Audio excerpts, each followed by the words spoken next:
Have you ever fallen into a social media rabbit hole? You open an app for just a minute, and when you look up, an hour has vanished. You're left with that strange digital hangover, a little tired, a little unfocused, and wondering, where did that time even go? If that sounds familiar, you're not alone. We've all been there. We see these incredible platforms as free tools to connect, to learn, and to be entertained. And they are. But they aren't free. There's an invisible contract we all sign when we tap agree. Today, we're not just going to read the fine print of that contract, we're going to learn how to rewrite the terms in our favor. This isn't about quitting social media. It's about using it with intention so that we are in control. Let's take a simple step forward, together. Let's start with a simple story. Meet Alex. Alex wakes up and the first thing they do is check their phone, a quick scroll through Instagram. During breakfast, they watch a few TikToks. While waiting for the bus, they browse Facebook. Throughout the day, Alex is constantly dipping in and out of these apps. It feels harmless. It feels normal. But underneath the surface, a transaction is happening. There's a famous saying, there's no such thing as a free lunch. And that's the core of the problem. These platforms are multi-trillion-dollar companies. Their business model isn't built on giving things away for free. Their business model is built on you. Simply put, advertisers pay social media platforms to get access to our attention and our data. The more of our attention and data the platforms can capture, the more money they make. This means their primary goal is not to help you connect with your grandma or find a new hobby. Their primary goal is to keep you on the app for as long as humanly possible, and they are very, very good at it. This leads to 3 hidden costs that we pay every single day: the cost of our data, the cost of our focus, and the cost of our well-being. But here's the good news. Once you see these costs, you can start to manage them. First, let's talk about data. When you hear the collector data, it sounds vague, maybe even a little boring, but let's make it real. They don't just know what you like. They know what you pause on but don't like. They know the types of people you zoom in on. They track your location, how fast you're driving, who your friends are, what you search for, and what you say in private messages. They use this to build a stunningly accurate profile of you, a digital twin that knows your fears, your desires, and your insecurities. This profile is then used to show you ads so perfectly targeted, they can feel like the app is reading your mind. That's not magic, it's data. That feels a little heavy, right? So what's our simple step forward? It's taking back control with a digital privacy audit.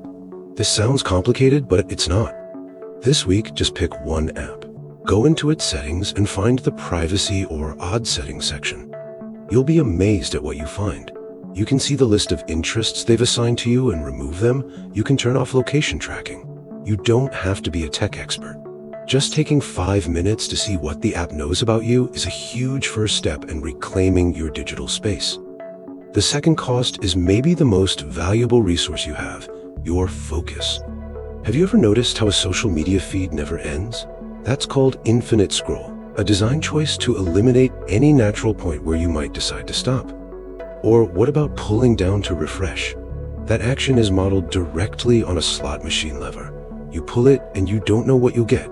A great post, nothing interesting. This intermittent variable reward system is one of the most powerful hooks known to psychology. It's what makes gambling addictive, and it's built right into the apps you use every day.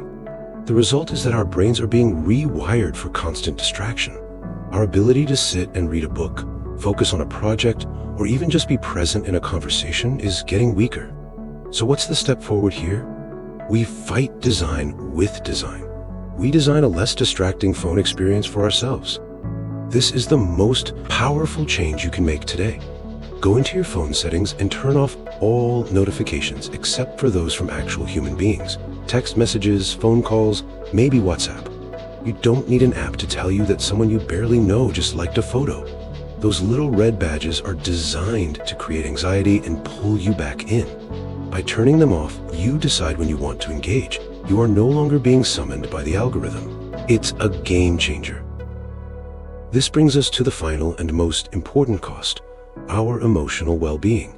Social media is, by its nature, a comparison machine. We are constantly seeing the carefully curated highlight reels of other people's lives. The perfect vacation, the perfect relationship, the perfect job. It's like living in a world where everyone else is showing you their vacation photos all day long. Consciously, we know it's not real, but subconsciously, our brain starts to wonder, why isn't my life like that? Think of your social media feed like a diet. Are you consuming content that leaves you feeling inspired, connected, and happy? Or are you consuming emotional junk food that leaves you feeling anxious, inadequate, and drained? Our step forward is to become a mindful consumer. We are going to become the master curator of our own feeds. It's incredibly simple. As you scroll this week, pay attention to your body. When you see a post from a certain person or a certain account, pause and ask, how does this make me feel? Does it make you feel good, inspired, happy for them? Great, keep following. Does it make you feel jealous, inadequate, annoyed, anxious? If it's the latter, you have a magic button. It's not the block button, it's the mute button.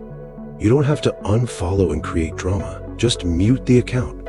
You curate your feed so that it becomes a place that genuinely lifts you up instead of subtly tearing you down. So there it is, the invisible contract. We trade our data, our focus, and our well-being for a free service. But it doesn't have to be a bad deal. By understanding the terms, we can take back control. This isn't about perfection. It's about intention. It's about moving from being a passive consumer to a mindful, conscious user. So here's your challenge for this week. It's the one small step challenge. Don't try to do everything at once. That's overwhelming. Just pick one of the steps we talked about today. Maybe you'll do a 5-minute privacy audit on Facebook. Maybe you'll turn off your Instagram notifications. Maybe you'll mute one account that doesn't make you feel good. Just one. I want you to go down to the comments right now and tell me which one small step you are going to take this week. Sharing it makes you accountable, and more importantly, it inspires everyone else who is reading. Let's fill the comments with positive forward action. If this video helped you see things a little more clearly, please give it a like and subscribe to Simple Steps Forward for more videos on how to live intentionally in our busy modern world. Remember, you have the power to design your digital life. You just have to decide to use it. Thanks for watching, and I will see you next time.